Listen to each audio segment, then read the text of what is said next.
20 సంవత్సరాల దాకా చదివిన తర్వాత ఏదో ఒక ఉద్యోగం పట్టుకుని పొద్దున్నే లేచి ఇష్టం ఉన్నా ఇష్టం లేకపోయినా రెడీ అయిపోయి బాక్స్ కట్టుకుని బండి మీద బస్సు మీద ఆటో మీద ఎలా పడితే అలా ఆఫీస్కి టైంకి వెళ్ళిపోయి మీ మేనేజర్ ఎవడైతే ఉన్నాడో మీ టీం లీడర్ ఎవడైతే ఉన్నాడో నీ పైన ఎవడైతే ఉన్నాడో ఆయన్ని ఇంప్రెస్ చేయడానికి నీకు రాకపోయినా చాలా విషయాలు నేర్చుకుని పక్కోడు పోటీ పడి ముందుకు వెళ్ళిపోతూ ఉంటే ఏదో అలాగాన్ని దాటుకుని వెళ్ళిపోవాలని ఇంకొక గంట ఎక్స్ట్రా ఆఫీస్లో ఉండి పనిచేసి ఇలా డబ్బు అనే ఒక పాయింట్ కోసం విపరీతంగా పరిగెడుతున్నావు కదా. సరే నేను ఒకటి చెప్తా, అంటే రేపటి నుంచి నీ జీవితం మారిపోద్దని అంటే సొల్లు కబుర్లు నేను చెప్పను, కానీ ఇప్పుడు నువ్వు నేను ఆలోచించిన పాయింట్ ఆఫ్ వ్యూలో ఆలోచించగలిగితే, లేదంటే మనిద్దరం ఈ విషయాన్ని అర్థం చేసుకోగలిగితే, నాకు తెలిసి ఖచ్చితంగా జీవితం ఈ రోజు కాకపోయినా, ఈ నెల కాకపోయినా, వచ్చే నెల కాకపోయినా, వచ్చే సంవత్సరం అయినా సరే ఖచ్చితంగా మారుతుంది. ఫైనల్గా ఇక్కడ ఎవడు పరిగెట్టినా సరే, ఎవడు కష్టపడినా సరే, ఎవడు ఏం చేసినా, ఏం ప్లాన్ చేసినా, ఏం సెట్ చేసినా సరే అల్టిమేట్ పాయింట్ ఏంటి అంటే డబ్బులు సంపాదించడం. ఇది నగ్న సత్యం. అది ఎప్పుడు బట్టలు ఇప్పుకొని మన చుట్టూనే తిరుగుతూ ఉంటుంది, కానీ ఒక్కొక్కడో ఒక్కో సొల్లు కబుర్లు చెప్తూ ఉంటాడు. ఒకడేమంటాడు, అన్నీ డబ్బు కోసం చేయలేమంటాడు. మరి ఆడేం చేస్తున్నాడు అంటే, మళ్ళీ ఆడు బిజినెస్ చేసినా, ఉద్యోగం చేసినా, ఎక్కడైనా 4 కబుర్లు చెప్పినా, ఇంకోటి చేసినా మళ్ళీ ఆడు డబ్బు సంపాదించడానికి, మళ్ళీ ఆడు ఏది ఫ్రీగా చేయడు. ఆడు చెప్పే కబుర్లు మాత్రం ఫ్రీ కాబట్టి ఆడు కబుర్లు చెప్తూ ఉంటాడు. So end of the point, బాగా బ్రతకడం అంటే ఏంటంటే, నువ్వు, నీ కుటుంబం, నీ లైఫ్ స్టైలు, ఎవరి దగ్గర చేయి చాపకుండా గౌరవంగా బ్రతకడం అంటే ఏంటి, నువ్వు నీకు కావాల్సిన దానికంటే ₹1 ఎక్కువ సంపాదించినప్పుడే నువ్వు గౌరవంగా బ్రతకగలవు, లేదంటే బ్రతకలేవు కదా. సో అలా బ్రతకడం కోసమే 22 సంవత్సరాలు చదివి జాబ్ పట్టుకుని మనకి నచ్చినా నచ్చకపోయినా ఒకటి కింద పాలితనం చేస్తున్నాం. సో 22 సంవత్సరాలు నువ్వు నచ్చకుండా చదివి ఇంకా పాస్ అయితే తప్ప మనకు బ్రతుకుండదు కాబట్టి, నువ్వు నార్మల్ మార్కులతో పాస్ అయ్యావా లేదంటే హయ్యెస్ట్ మార్కులతో పాస్ అయ్యావా పక్కన పెడితే, పాస్ అయ్యి బయటకు వచ్చావు. సరే ఇప్పుడు ఒక ఏజ్ వచ్చేసింది, 25 సంవత్సరాల 30, 35 వాటెవర్ ఒక ఏజ్లో ఉన్నావు. ఇంకా ఈ ఏజ్ వచ్చిన తర్వాత చాలా అనుభవించావు, చాలా చూసావు. ఇప్పుడు ఎంతో కొంత మెచ్యూరిటీ ఉంది. ఈ మెచ్యూరిటీ వచ్చిన తర్వాత కూడా ఇంకా నువ్వు స్కూల్లో కాలేజ్లో ఉన్నట్టు బిహేవ్ చేస్తున్నావు చూసావా, ఇంకెలా మారుతుంది నీ లైఫ్? అంటే నీకుండే స్కిల్ ఏంటో నీకు తెలియకపోయినా, బాగా డబ్బులు సంపాదించాలంటే నేను ఇలా మారాలే అనేది మాత్రం నీకు తెలుసు, నువ్వు అవునన్నా కాదన్నా. ఇప్పుడు ఉన్నావు, 20,000 రూపాయలు ఉద్యోగం చేస్తున్నావు. ఇది కాదు, ఒక 3 months 4 months నేను ఒక కోర్స్ మీద ₹1,00,000 డబ్బులు పెట్టి అది డెడికేటెడ్గా నేర్చుకుని దాంట్లో ఏం అడిగినా సరే నేను చేయగలిగితే నా జీతం 50,000 అవుతుంది అనేది నాకు తెలుసు. కానీ నేను ఆ 3 నెలలు కష్టపడడానికి ఇష్టపడను. జీవితాంతం అదే పొద్దున్నే లేచి అదే పరుగుల మీద వెళ్ళిపోయి ఆడ 20,000 ఇస్తూ ఉంటే నెలాఖరు వచ్చేసరికి ఒక బీర్ వేసుకుని ఎదురుగుండా కూర్చుని ఇంకా నా బతుకు మారదా, నేను ఎలా అయిపోయానేంటి అనే కబుర్లు నీకు నువ్వు చెప్పుకుని బాధపడడం తప్ప, ఒక 3 నెలలు బాధపడడానికి, కష్టపడడానికి, బట్టలు చింపుకుని నిద్రపోకుండా నేర్చుకోవడానికి నువ్వు రెడీగా ఉండు. గుర్తుపెట్టుకో, ఒక 6 నెలలు, ఒక 6 నెలల్లో నువ్వు ఎవరికి కనిపించుకో, ఎవరికి వినిపించుకో. ఇది చాలా చోట్ల వినే ఉంటావు, వాళ్ళు చెప్పింది కరెక్టే. ఒక 6 నెలలు నాది కాదు అంటే 6 నెలలు నేను చచ్చిపోయాను అని నువ్వు ఫీల్ అయ్యి ఒక టార్గెట్ పెట్టుకుని ఆ 6 నెలలు ఆ టార్గెట్లోనే బ్రతకగలిగితే 7వ నెల నుంచి నువ్వు కాదనుకున్నా సరే నీకు చేంజ్ ఓవర్ కనిపిస్తుంది. నువ్వు వద్దనుకున్నా సరే నీ చుట్టూ చాలా ఆఫర్లు వచ్చి చేరతాయి. నువ్వు గెంటేసి నెట్టేసినా సరే నీ జేబు నిండా డబ్బులు పడతాయి. ఇది ఎందుకు చెప్తున్నాను అంటే, ఒక అతను అన్నాడు, అసలు ఏమీ మారట్లేదు లైఫ్లో, అసలు ఎంత కష్టపడినా సరే అలాగే ఉంది, నేను ఎంత పని చేసినా సరే అసలు ఎవడో కేర్ చేయట్లేదు, కొత్తోడు వచ్చి కొంచెం బాగా కనిపిస్తున్నాడు, బాగా చేస్తున్నాడు అనేటప్పటికి ఇప్పుడు దాకా మేము గొడ్డెద్దుల్లా కష్టపడి ఆ బండి లాక్కొస్తే మమ్మల్ని పక్క తీసి పడదొబ్బారు ఒక ఆఫీస్లో అని చెప్పి ఒక అబ్బాయి ఫీల్ అవుతూ ఒక మెయిల్ పెట్టాడు. 2 సంవత్సరాలు నేను గొడ్డు చాకరీ చేశాను బ్రో, రాత్రి పగలో తేడా లేకుండా. సరే జీతం పెంచారు, నేను అనుకున్నంత పెంచకపోయినా పెంచారు, కానీ కట్ చేస్తే ఆడెవడో ఐఐటి నుంచి వచ్చాడంట, ఆడు రాగానే నన్ను పక్కన పెట్టేశారు. ఏమన్నా గట్టిగా మాట్లాడితే నీకు నచ్చితే చేయలేదంటే లేదు. వెర్షన్ మొత్తం మారిపోయింది అంటున్నారు. ఇప్పుడు నేను ఏం చేయను? ఆఫీస్‌కే ఎళ్ళనా? లేదంటే ఆ కోర్సే నేర్చుకోనా? లేదంటే అప్‌డేటే అవ్వనా? అసలు నా బ్రతుకేంటి? నేను 85% స్టూడెంట్‌ని అని బోరుమని ఏడుస్తున్నాడు ఆ మెయిల్‌లో. నేనదే చెప్తున్నా. మానేయి.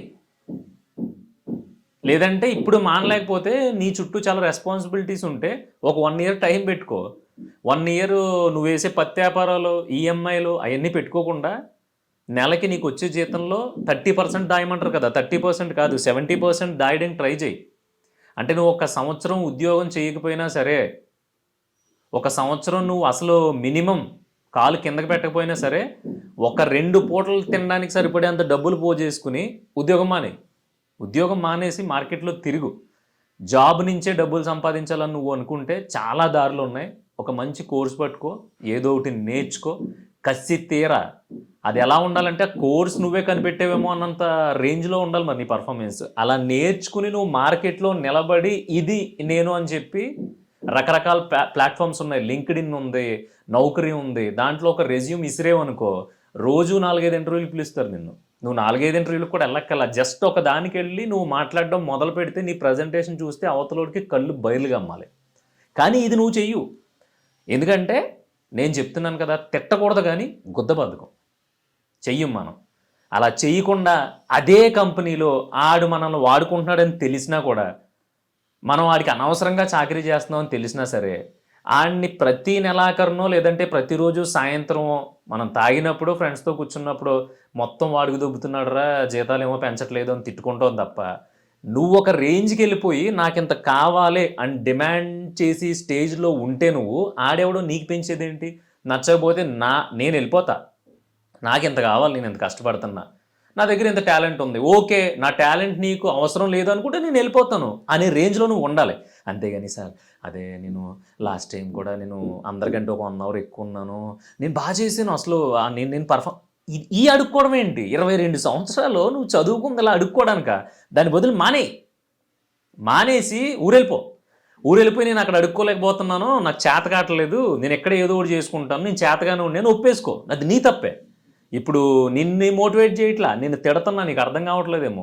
సిగ్గు, శరం ఉంటే ఒక 6 నెలలు చచ్చిపోయాను అనుకోవాలి. ఒక 6 నెలలు ఎవరికీ కనిపించకూడదు. ఇలా రూమ్‌లోనే మగ్గిపో. ఎందుకంటే మనకు వేరే దారులు లేవు. మనకి ఎనకాల మన బాబులు ఆస్తులు ఏమి ఇవ్వలేదు. మన ముత్తాతలు ఇంకేమి ఇవ్వలేదు కాబట్టి మనం చచ్చినట్టు కష్టపడాలి. మనకేదైనా టాలెంట్ ఉంది. పోనీ ఆ టాలెంట్‌లో వర్కౌట్ చేద్దాం అనుకునేవాళ్ళు కూడా ఉంటారు. ఆళ్ళు కూడా అంతే. ఒక 6 నెలలు ఆ టాలెంట్ మీద కూర్చొని మనకి టాలెంట్ ఉంది కదా! దీన్ని బయటికి మార్కెట్‌లోకి ఎలా తీసుకెళ్ళాలి అనే దాని మీద వర్కౌట్ చెయ్యరు. ఎప్పుడు కూడా నా జాతకం బాలేదు, నా దరిద్రం బాలేదు, అన్నీ నాకే, అన్నీ నా వల్లే, అసలు నా ఫ్యామిలీ వల్ల ఇలా ఇదయిపోయింది, నాకెవడు ఏం చేయట్లేదు, ఎవడు సపోర్ట్ చేయట్లేదు, టాలెంట్ ఉన్నోడికి ఈ రోజుల్లో రోజులు లేవు. బొచ్చు ఎవడు చేయాలి సపోర్ట్ నీకు? ఎందుకు చేయాలి నీకు సపోర్ట్? ఎందుకు చేయాలి? నీకొక ఎగ్జాంపుల్ చెప్తా. ఎవడో సపోర్ట్ చేయడు. నీకు క్రికెట్‌లోకి రావడానికి అంటే ఇండియన్ టీమ్ ఆడడానికి చాలామంది ట్రై చేస్తూ ఉంటారు. దాంట్లో తోపు తురుంకాళ్ళు ఉంటారు. బయట రంజీల్లో కానీ, లేదంటే మీ ఊళ్ళో కానీ, లేదంటే కాంపిటీషన్‌లో చూస్తూ ఉంటాడు. కొడితే బాల్ చొక్కయిపోద్ది. కానీ ఆడు ఇండియన్ టీమ్ వరకు ఎందుకు రాలేకపోతాడంటే ఆడికుండే బద్ధకం వల్ల మాత్రమే. మిగతా వాడు ఆడికంటే తక్కువ టాలెంట్ ఉన్నోడు కన్సిస్టెన్సీ మెయింటైన్ చేసి ఆడు ఎప్పటికప్పుడు అప్‌డేట్ అవుతూ ఇండియన్ టీమ్ దాకా ఎళ్తాడు. ఆ ఇండియన్ టీమ్‌కెళ్ళడానికి ముందు వరకు దాన్ని ఎవ్వడో దేకడు. ఎగ్జాంపుల్ 'తిలక్ వర్మ' అనే మన తెలుగు కుర్రోడు ఉన్నాడు. మనోడు హైదరాబాద్‌లో పిచ్చ కొట్టుడు కొట్టేవాడు ఇదివరకు. ఎవరికీ తెలీదది. పిచ్చ కొట్టుడు కొట్టేవాడు. ఒక రకంగా చూస్తే నాకు తెలిసి గేల్ కూడా సరిపోడేమో అలా కొట్టేవాడు. అది ఎవరికీ తెలీదు. ఎందుకు తెలీదంటే తెలీదు. నువ్వు లైమ్ లైట్‌లోకి రాలేదు. అంటే నువ్వు సుప్ సుప్తావస్థ అంటారు దాన్ని. అంటే నిద్రాణంలో ఉన్నావు నువ్వు. అంటే నిన్నింకెవడో నీకు చీకటే ఉంది నీ చుట్టూరు. ఎందుకుంది? అదంతా తిలక్ వర్మకు తెలుసు. మనోడు అయన్నీ లెక్క చేయలా. కొట్టుకుంటూ వచ్చేసాడు. చివరికి సక్సెస్ అయిన తర్వాత అందరూ అయ్య బాబోయ్! మన తెలుగు నుంచి ఒకడెళ్ళాడు, ఊపేస్తున్నాడు, చింపేస్తున్నాడు, బదలు కొట్టేస్తున్నాడు గ్రౌండ్ అంటున్నాడు. ఇప్పుడు కూడా తను అదేం పట్టించుకోడు. ఎందుకంటే తనకి తెలుసు. తన దగ్గర ఒక టాలెంట్ ఉంది. ఆ టాలెంట్ గురించి నేను ఎవరికీ కనిపించినా కనిపించకపోయినా నేను మాత్రం నా హార్డ్ వర్క్‌ని కంటిన్యూ చెయ్యాలి. నన్ను నేను అప్‌డేట్ చేసుకోవాలనేది మనోడు నమ్మాడు కాబట్టి ఈరోజు తిలక్ వర్మతో పాటు చిన్నప్పటి నుంచి క్రికెట్ ప్రాక్టీస్‌లో జాయిన్ అయ్యి, క్రికెట్ అకాడమీల్లో జాయిన్ అయ్యి నేర్చుకున్నోళ్ళు తక్కువలో తక్కువ 50 మంది ఉంటారు ఆ బ్యాచ్‌లో. కానీ మనోడు ఒక్కడే ఇండియన్ టీంకి ఆడాడంటే అర్థం ఏంటి? ఆడికి ఎక్కడో సుడుంది, ఆడికి అది రాసి పెట్టుంది. ఇయన్నీ పక్కన పెట్టి, అయి నిజంగానే ఒక పాయింట్ ఆఫ్ టైంలో నిజమే అనుకుందాం. కానీ ఇప్పుడు తిలక్ వర్మ ఆ లైమ్ లైట్‌లోకి రావడానికి రీజన్ ఏంటి అని నువ్వు అడిగితే, తను ఆళ్ళలాగా, ఈళ్ళలాగా ఓన్లీ కౌంటీ క్రికెట్‌లో లేదంటే క్లబ్ క్రికెట్‌లో ఆడడం మీద కంటే ఎక్కువ, నేను పలానా చోటకెళ్తే నాకు కావాల్సిన దానికంటే ఎక్కువ దొరుకుద్ది. నా డ్రీమ్ అక్కడే ఉందని నమ్మాడు కాబట్టి, అన్నీ వదిలేసుకొని దానికోసం ఆడడం మొదలుపెట్టాడు. అందుకే అక్కడి వరకు వచ్చాడు. నువ్వు కూడా అంతే. నీ ఆట ఎలా ఉండాలంటే, నువ్వు దేనికోసం ఆడుతున్నావు అనేది ఫస్ట్ నీకు క్లియర్‌గా తెలియాలి. అలా తెలియాలంటే ఫస్ట్ నిన్ను నువ్వు ఐడెంటిఫై చేసుకోవాలి. అన్నీ నాకు జరగట్లేదు అంటే జరగవిక్కడ. ఎందుకంటే 6 నెలలు కూర్చుని ఓపిక నీకు లేనప్పుడు, 6 నెలలు ఒళ్ళు దగ్గర పెట్టుకొని కష్టపడే ఓపిక నీకు లేనప్పుడు నీ దగ్గరికి ఏమొస్తది? నిన్నెవడు సపోర్ట్ చేస్తాడు? చెప్తున్నాను కదా! ఎవ్వడు సపోర్ట్ చేయడు. సక్సెస్ అయిన తర్వాత మాత్రమే మన చుట్టూ జనం వస్తారు. ఎందుకంటే ఏమో నేను తోపుని, నేను తురుముని అని నేను చెప్తున్నా. రోజు ఒక ఆఫీస్‌కెళ్ళి నేను తెగ రాసేస్తానండి. నా దగ్గర కథ ఉంది. నాకొక 2,00,00,000 ఇన్వెస్ట్ చేయండి చాలు అని నేను కనిపించినోడినల్లా అడుగుతున్నా. ఆళ్ళు ఒకటే మాట అంటున్నారు. అసలు నీకెందుకు పెట్టాలి డబ్బులు అని అడుగుతున్నారు. అప్పుడు నాకు కోపం రావట్లే. కరెక్టే నాకెందుకు పెట్టాలి డబ్బులు? ఇప్పటిదాకా నువ్వేమన్నా చేసావంటే, నేనేం చేయలేదు సార్ అదే కానీ నేను చేయగలను. నాకు అట్‌లీస్ట్ 2 క్రోర్స్ కాకపోయినా ఒక 10, 15 లక్షలు ఇవ్వండి. నేను ఒక డెమో ఫిల్మ్ తీస్తాను అని చెప్పి నేను ప్రెజెంటేషన్‌లు ఇస్తున్నా ఆళ్ళకి. అయినా సరే ఆళ్ళు నమ్మట్లా. ఎందుకు నమ్మాలండి నన్ను? ఏమో రేపొద్దున 15 లక్షలు ఇచ్చిన తర్వాత నేను సగం వరకు తీసిన తర్వాత నాకు చేతకాక ఆ ప్రాజెక్ట్ బిస్కెట్ అయిపోయిందనుకో, ఆడు 15 లక్షలు లాస్ అవుతాడు. ఎందుకు లాస్ అవ్వాలాడు? సో, అయన్నీ నాకు తెలుసు. మరి నువ్వేం పీకుతున్నావు పృథ్వీ అని నువ్వు అడగొచ్చు. నేను పీకుతున్నా. ఆల్రెడీ అది అనౌన్స్ చేశాను కూడా. వెరీ సూన్ 2025లో నా నుంచి ఖచ్చితంగా ఒక ప్రాజెక్ట్ అన్న బయటకొస్తది. దాని మీదే నేను కూర్చున్నా. దాని మీదే నేను పనిచేస్తున్నా. ఈ సంవత్సరం నేను బ్రతికున్నట్టు కాదు అనుకునే రేంజ్‌లో ఫిక్స్ అయ్యి నేను చెయ్యాల్సింది నేను చేస్తున్నా. నేను ఈ స్ట్రగుల్‌లో ఉన్నాను కాబట్టే నీకు చెప్తున్నా. ఎవరికీ కనిపించకో అంటే దాని అర్థం ఏంటంటే దాక్కోమని రూముల్లో పడిపోయి బయటికి రాకుండా ఉండమని కాదు. 6 నెలల తర్వాత ఖచ్చితంగా నీలో ఒక కొత్త వెర్షన్ కనిపించాలి. ఆ కొత్త వెర్షన్ కనిపించకుండా నువ్వు తినేసి రోజు రూమ్‌లో బొజ్జుని ఎవరికీ కనిపించకుండా తిరిగినంత మాత్రాన ఒరిగేదేం ఉండదు. ఇప్పుడు చేస్తున్న ఉద్యోగానికి పైకెళ్ళాలి. లేదంటే ఇప్పుడు సంపాదిస్తున్న సంపాదన కంటే ఎక్కువ సంపాదించాలంటే ఏం చేయాలనేది ఎవడో చెప్పక్కర్లే నీకు. పలానా చేస్తే, పలానాది నేర్చుకుంటే నాకింత డబ్బు వస్తది అనేది నీకు ఐడియా ఉంటది. డబ్బు అని ఎందుకంటున్నానంటే అదే ముఖ్యం. అదే పరమాత్మ. పైసామే పరమాత్మ అంటారు చూసావా? అదొక్కటే కరెక్ట్ కొటేషను. ఎందుకంటే చెప్పాను కదా చాలా వీడియోస్‌లో. ఇక డబ్బులు లేకపోతే చావు కూడా ప్రశాంతంగా జరగదు. క్లియర్ అది. సో, నీ ఆట మొత్తం దేని గురించి ఉండాలి అంటే, నువ్వు బాగా బ్రతకడం గురించి. నువ్వు బాగా బ్రతకాలంటే ఖచ్చితంగా నీకు డబ్బులు కావాలి. లేదు సొసైటీలో నీకు ఒక గౌరవం ఉంటే చాలు. విపరీతంగా నాకసలు డబ్బులు రూపాయి కూడా అక్కర్లేదు అని ఎవరన్నా చెప్తే, నీకన్నీ డబ్బు గురించి చేయాల్సిన అవసరం లేదు. మనిషిలా బ్రతుకు చాలు అనుకునే కొటేషన్లు గనక నువ్వు వినాలి అనుకుంటే, అసలు మనిద్దరం మాట్లాడుకోవాల్సిన అవసరం కూడా ఉండదు. నాకు నత్తి కూడా వచ్చేస్తుంది. ఎందుకంటే కొంతమంది చెడదొబ్బుతున్నారు జనాన్ని. అరే ఈ అమ్మ వచ్చి రే అన్నిటికి డబ్బేనేంట్రా అసలు ఇదేంట్రా మనిషివేంట్రా నువ్వు అని అంటాడాడు. పోనీ ఆడి దగ్గర ఉన్నాయి మొత్తం దాన ధర్మాలు చేసేసి అప్పుడు మాట చెప్పరా అంటే ఆడు చేయడు. ఆడు హుండీలో 10 రూపాయలు వేస్తాడో 100 కోట్ల కోసం దండం పెట్టుకుంటూ ఉంటాడు. అదేం న్యాయం? తప్పు కదా. నువ్వు 10 రూపాయలు వేసు 10 రూపాయల గురించి దండం పెట్టుకో. లేదు అక్కడ బిజినెస్ అక్కడ. పోనీ ఎప్పుడైనా దేవుడికి సంబంధించి ఏమన్నా ఒక అన్నదానం చేస్తున్నాము, ఒక 100 మందికి భోజనాలు పెడుతున్నామంటే ఈడికి 100 మందికి దానం చేయగలిగే కెపాసిటీ ఉంటుంది కానీ ఈడిచ్చేది 1116 500 ఇస్తాడు. 100 మందికి నేను పెట్టుకోగలను. 100 మందికి మీరు వాళ్ళని వీళ్ళని అడగొద్దు. హ్యాపీగా దేవుడి కార్యక్రమం కాబట్టి 100 మందికి నేను పెట్టేస్తాను అనే మాట నోట్లో నుంచి రాదు. ఎందుకు? మరి ఆ 100 మందికి నువ్వు పెట్టేస్తే శుభ్రంగా నువ్వు డబ్బు ముఖ్యం కాదు అనేదానికి నువ్వు ఒక మంచి స్ట్రెంత్ ఇచ్చినోడు అవుతావు కదా. ఎవడు. అందుకని ఇవన్నీ గుర్తుపెట్టుకో. ఈ పురాణం మొత్తం చెప్పడానికి రీజన్ ఏంటంటే, నీ ఆట ఎలా ఉండాలంటే ఒక 6 నెలలు కనిపించకుండా నువ్వు ఒక టార్గెట్ మీద దృష్టి పెట్టుకుని ఆ 6 నెలల్లో ఆ టార్గెట్ గురించి ఏం చెయ్యాలనేది ముందే ప్లాన్ చేసుకుని నువ్వు కూర్చుని 7వ నెల బయటకు వచ్చేసరికి మార్కెట్లో నీకుండే డిమాండ్ నువ్వు కూడా ఊహించలేనంత గొప్పగా ఉండాలి. అలా నువ్వు ప్లాన్ చేసుకుని 6 నెలల 7 నెలల 3 నెలల ఏదో ఒకటి నువ్వు కూర్చుని చేయగలిగితే తప్ప మన బతుకులు మారవు. ఇఫ్ ఇన్ కేస్ 6 నెలల్లో కూర్చున్నావు, నువ్వు అనుకున్నంత చేంజ్ వరకు అనిపించలేదు అనుకో, ఇంకో 6 నెలలు ఎక్స్టెండ్ చేయి. ఎక్స్టెండ్ చేసి నీ మార్కెట్ని పెంచుకో. ఒక సంవత్సరంలో నీకు పడే ఇంక్రిమెంట్ 5,000 అయితే కనుక ఆ జాబ్ మానేసి ఒక 6 నెలలు నువ్వు డెడికేటెడ్గా నీ మీద నువ్వు ఒక 50,000 1,00,000 ఖర్చు పెట్టుకుని తిరిగి మార్కెట్లోకి స్టెప్ ఇన్ అయితే నీకు పెరిగే జీతం, నీకు యాడ్ అయ్యే వాల్యూ నాకు తెలిసి 20,000 30,000 ఉంటుంది. సంవత్సరం మొత్తం ఆడి దగ్గర గొడ్డు చాకరీ చేసి 5,000 ఇంక్రిమెంట్ తెచ్చుకుంటావా, లేదంటే ఒక 6 నెలల్లో ఎవ్వడికే కనిపించకుండా మార్కెట్లో ట్రెండ్ అవుతున్న సబ్జెక్ట్ నేర్చుకుని 30,000 40,000 నీ మార్కెట్ని నువ్వు నీ అకౌంట్లో వేసుకుంటావా అనేది ప్యూర్లీ నీ డెసిషన్.